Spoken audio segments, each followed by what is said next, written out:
బద్దకిస్తే అనే కథను ఇప్పుడు మనం చెప్పుకుందాం.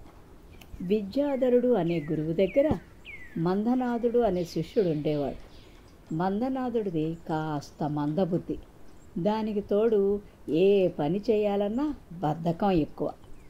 గురువుగారికి ఎంత చిన్న పని చెప్పినా అమ్మో అంత పనే అని గుడ్లు తేలేసేవాడు. ఒకసారి వర్షాకాలం దగ్గర పడుతుండడంతో విద్యాధరుడు వంట చెరుకు కోసం అడవిలో ఎండిపోయిన ఒక పెద్ద మానును కొట్టించి దానిని చిన్న చిన్న ముక్కలుగా చీల్చి పెద్ద రాశిగా పోయించారు. తర్వాత మందనాథునితో, నాయనా, వర్షాకాలం దగ్గరికి వచ్చేసింది, అందుకని మనం ఇప్పుడే వంట చెరుకును జాగ్రత్త చేసుకోవాలి, లేకపోతే వర్షాకాలంలో అవి తడిసి నానిపోయి కట్టెలతో చాలా అవస్థలు పడాలి. అందుకే అడవిలో ఎండిపోయిన చెట్టును కొట్టించి చిన్న చిన్న కట్టెలుగా నరికించారు. ఇక నీవు వెళ్ళి వాటిని తీసుకొచ్చి ఆశ్రమంలో భద్రపరచు అని ఆజ్ఞాపించారు. గురువుగారి మాటలకు మందనాథుడి పై ప్రాణాలు పైనే పోయాయి. అయ్యా బాబోయ్, అన్ని కట్టెల్ని నేనొక్కడే ఎలా మోసుకురావాలి అని తనలో తానే మదనపడిపోయి అదే విషయాన్ని గురువుగారికి విన్నవించుకున్నాడు.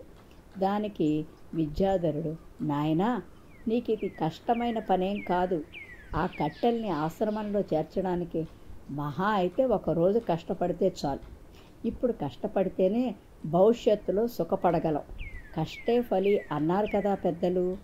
అమ్మో కష్టం అని అనుకుని ఉంటే రామాయణంలోని వానరులు లంకకు వారధిని నిర్మించగలిగేవారా? మాయాయుద్ధ ప్రవీణులైన రాక్షసుల్ని ఓడించగలిగేవారా?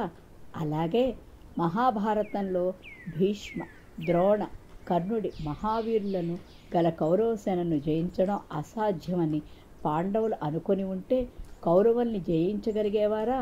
రాజ్యాన్ని పొందేవారా? ఎంత పెద్ద పనినైనా చేయడానికి ప్రయత్నించడం మన ధర్మం. తర్వాత ఫలితం గురించి ఆ భగవంతునిపైనే భారం వేయచ్చు. కాబట్టి ఏ పనినైనా నేను చేయగలను అనే నమ్మకంతో బద్ధకం లేకుండా చేయటం మన ధర్మం అని హితబోధ చేశారు. గురువుగారి మాటలు మందనాడులో మార్పును తెచ్చాయి.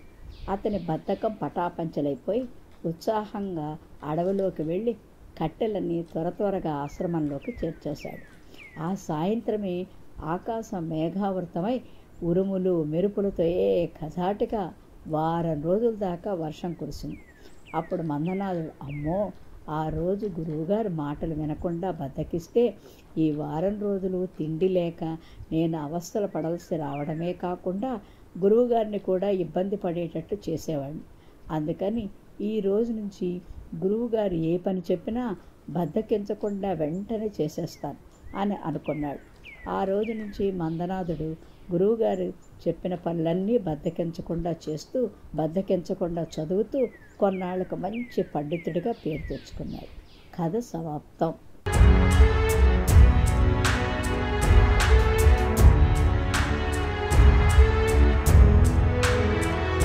మీరు మరిన్ని వీడియోలు చూడాలంటే మన ఛానల్ను సబ్స్క్రైబ్ చేయండి. పక్కనున్న బెల్ ఐకాన్ని ప్రెస్ చేయండి.